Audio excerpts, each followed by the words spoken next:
Hindi lingid sa kaalaman ng karamihan or ng mga kapwa natin 18 na ang ating mahalima talaga is talagang napaka-babait, no? Napaka-humble, napaka-totoong mga tao, no? So, alam natin na especially sa ating mga 18 nga po na talagang ang ating mahalima SB19 is talaga namang may mga mabubuting puso. So, alam natin na ang ating mahalima is talagang kumbaga sumusuporta yan sa lahat ng mga P-pop, no? So, nakakalungkot lang mga madam, mga sir, no? So, eto masaya kumbaga, masaya nung una, no? Nung unang napanood ko to, yung pinakang video, no? So, nakita ko na ang ating mahalima is talaga umattend or talaga namang naispatan dito nga po sa concert ng BINI. 'Di ba? Si ating pinunong Pablo at ating bunsong si Justin nga po. So masaya, no? Nung nakita natin sila dito, parang sabi natin, wow, ayos, talagang sumusuporta. Talagang nakikita natin yung pinaka-suporta ng dalawa sa ating mahalima na talagang andito sila sa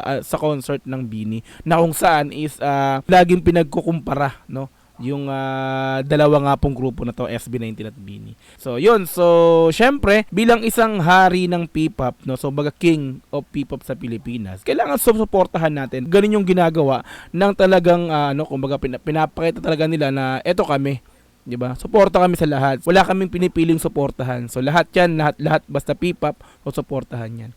So dito nga po naispatan yung ating pinunong Pablo at si Justin dito sa pinakang concert nga po mismo. So, marami ring amin natin sa hindi, no? May mga 18 talaga medyo parang nagtampo, 'di ba?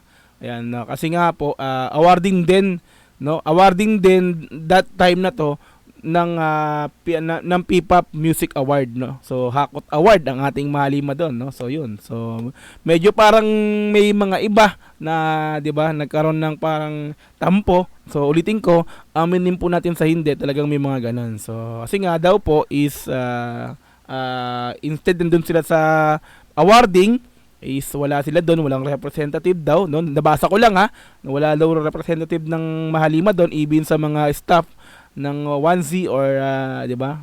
So wala daw ni isa, no, na nagrepresent. Nung time na 'yon, syempre wala sila doon. Andito yung dalawa, no, sa pinakang concert ng BINI. So may mga nagtampo, yun nga, ulitin ko, amin natin sa hindi. May mga nagkatampo talaga. Pero ganun pa man, dito nga po since pinakita ng ating pinuno at bunso na yung suporta sa BINI, no, na ayan, so may mga nasasabi pa rin ng iba, hindi lang kapwa 18, no, so yung mismong mga fans ng BINI or mga supporters ng BINI, parang nakakaano lang, no, nagkapakita na nga ng suporta ang pinunong Pablo at bunso natin si Justin, no, ay parang hindi pa rin maganda sa kanila, no. So eto, no, so pinunso show support to BINI. So ito muna papanoorin natin, pero mamaya-maya so dadako tayo dun sa sinasabi kong may mga supporters ng BINI or fans ng BINI na may mga nasasabi pa rin. So nakakalungkot lang, pero this time eto masaya to. No, panoorin mo natin yung video mula kay Miss O. Let's go. Okay na, nakuha na kayo lahat. Okay, ayun na! Thank you po. SB19 Pablo and Justin spotted in BINI's Binified concert. Shoutout Miss O, ginamit ko muna ulit yung pinakang video mo nga po. Let's go.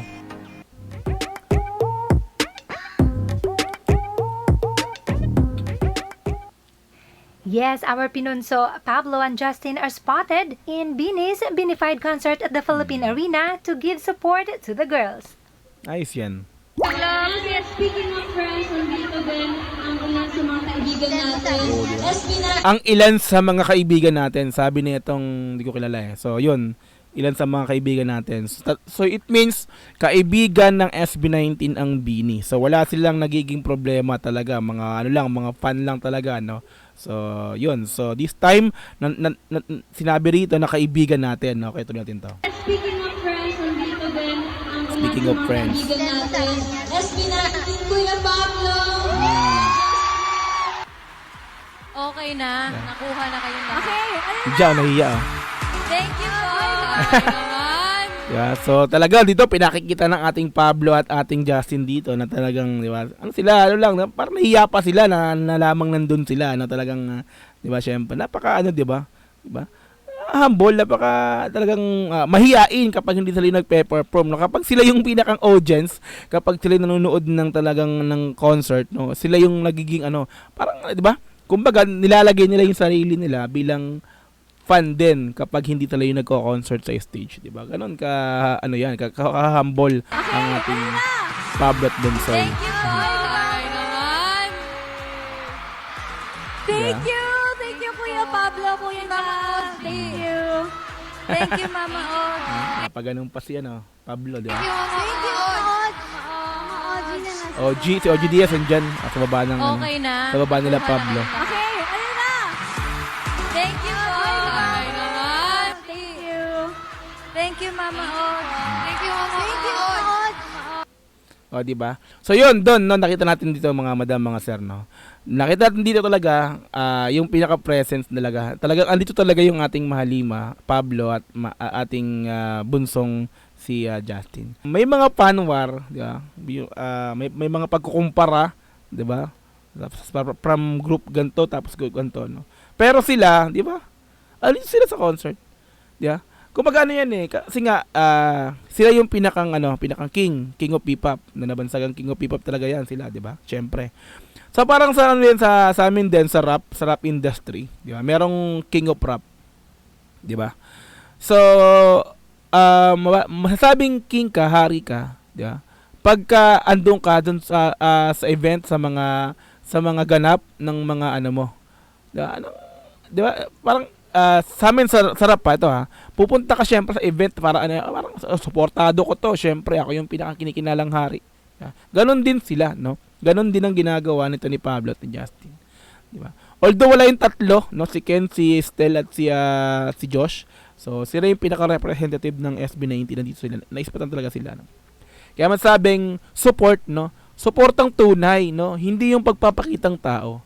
Pero sa kabila nito, 'di ba? Ang nakakalungkot dito yung sinasabi ko, no? Ito, no.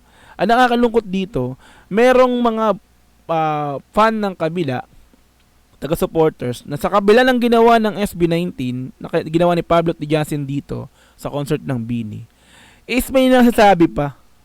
'Di ba? Ito yung pinakang parang nakakalungkot talaga sa Hindi talaga nawawala yung mga ganito.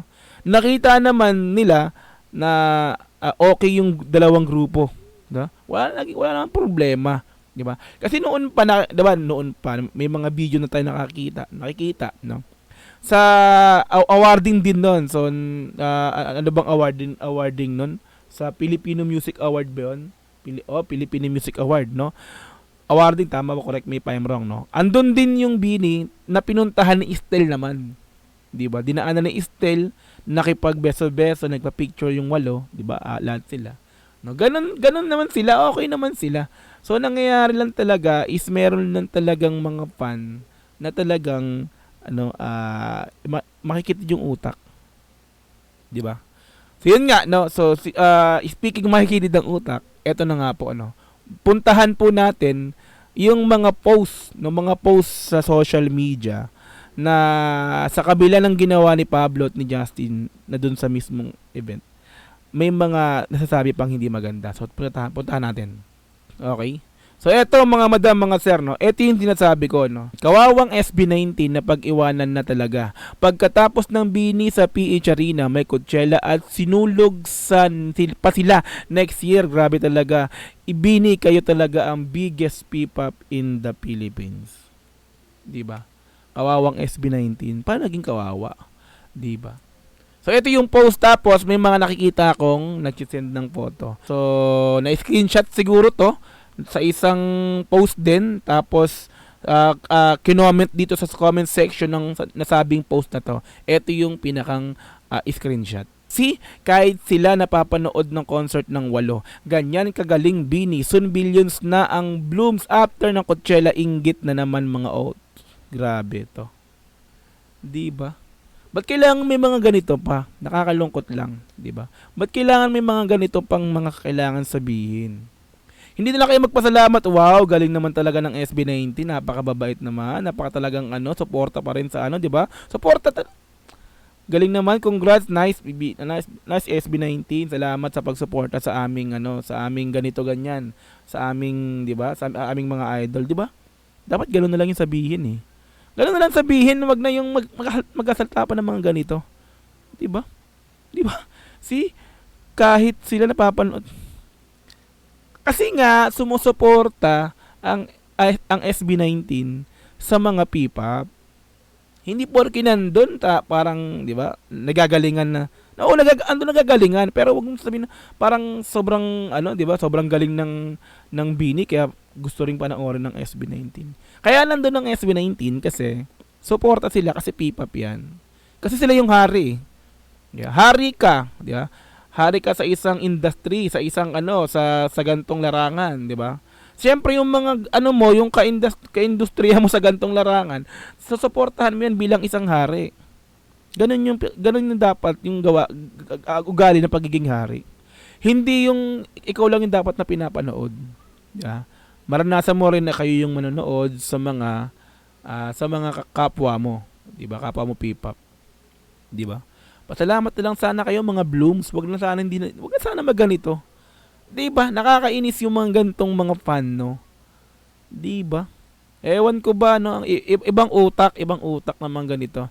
Hindi ko nilalahat ng blooms, pero may mga mangilan-ngilan, no? Talagang may mga ganito. So, may mga nabasa pa tayo. Ito pa, no? Balik. Ito tayo. Ito pa, no? Sana wag na lang silang makisawsaw sa success ng iba. I really don't like this. Panggagamit na to eh. Hindi ko alam, hindi ko maintindihan kung para kanino to. 18 ba to o blooms to? Pero tingin ko blooms to kasi sana wag na lang silang makisawsaw sa success ng iba. Paano nakikisawsaw? Kung blooms to paano nakikisawsaw ang SB19 sa success ng iba? Eh successful din naman ang SB19. Bakit? 'Di ba? Ba't ganun? 'Di ba? Successful ng iba. Eh yung kung blooms to ito correct me if I'm wrong na lang sa mga kung blooms to, bakit sasabihin sa success ng iba? Nakikisawsaw ang SB19 sa successful ng concert ng Bini. Oh. Pero I think talaga to blooms to, no. Sana wag na naman sa iba success ng iba. I really don't like this sa panggagamit. Nagagamit ba to ang ginagamit ba ng SB19 ang Bini? So pinanood lang naman eh. Nandun lang naman sila sa mismong concert. Nanood lang naman ng SB19 sa concert ng Bini. Bakit ganun? 'Di ba? Ewan ko ba sa mga taong ganito, no? So actually marami to, no, mga madam sir, pero pupuntahan lang natin yung mangilan-ngilan lang. Ayan, so eto, no. Yung nag-support ka na nga, ito yung post to ng ng 18 to, no. Yung nag-support ka na nga, nasabihan pa ng plastic at nakikisawsaw. Grabe, no. Sa kasikatan ng iba. Grabe, no. Hirap talaga maging mabait. Oh. Pag mabait talaga inaabuso no. Grabe na kayo, no? Grabe na kayo. Ewan ko ba kung ba't may gantong makikilid talaga ang utak, no? Tignan mo, plastic, di maka, mga Coachella, super, ito yung pinaka-putol kasi. So, ito parang screenshot lang to sa ito yung pinakang niya. Sana wag na lang. Nabasa ko na pala to. Ito na pala yun. Diba? Ito na pala yung kanina. Okay. So, yun, no? So, parang, ito lang ito yung pinakita ko rito. Ilan lang yan sa mga screenshot na, na pinost, no? Or ilan lang yan sa mga screenshot na kinoment dito nga po sa post nga po about dito nga po sa nangyayari nga po dito sa pagpunta ng ating pinunong Pablo at bunsong Justin sa concert ng Bini. 'Di ba? See? Nakakaano yung mga ganyang mga pag-uugali, no? Attitude na yan, hindi na yan talaga hindi natural talaga mga ganyang ugali. 'Di ba? Ay nako po. Hindi yan plastic, hindi yan pagpapakitang tao. Talagang suporta sila bilang P-pop, bilang king of P-pop sa Pilipinas nga po. Hay nako. Wala na akong masabi sa mga fan na hindi nakakaintindi. Sa mga nasisira ang pangalan ng mga iniidolo nyo dahil din sa inyo. 'Di ba? Blooms yan yung mga ganyan Kumbaga inuumpisahan yung okay na yung kumbaga okay na magkabilang panig, wala namang problema. Mga blooms talaga ang may problema rito. 'Di ba? Hindi na lang kayong mag-comment or magsabi nga ng magaganda na thank you SB19. 'Di ba? Salamat sa pagpunta, suportang tunay, parang mga ganun, no. Ewan ko ba sa inyo kung bakit ganyan yung mga ugali nyo. Ay nako po. kumbaga nagpapakita ka na ng kabutihan, ng pagsuporta, may mga nasasabi pa rin. Abe, grabe naman yan. Ay, nako. Okay. Yan, so maganda yung pinadun sa una na 'di ba, medyo pagdating sa pinaka last part, ito talaga yung pinaka nakakaano. 'Di ba, nakakainis, kumbaga, no. Okay? Yan, so mga madam sir, salamat sa panonood. Once again, peace. I'm out. Bye-bye. God bless all.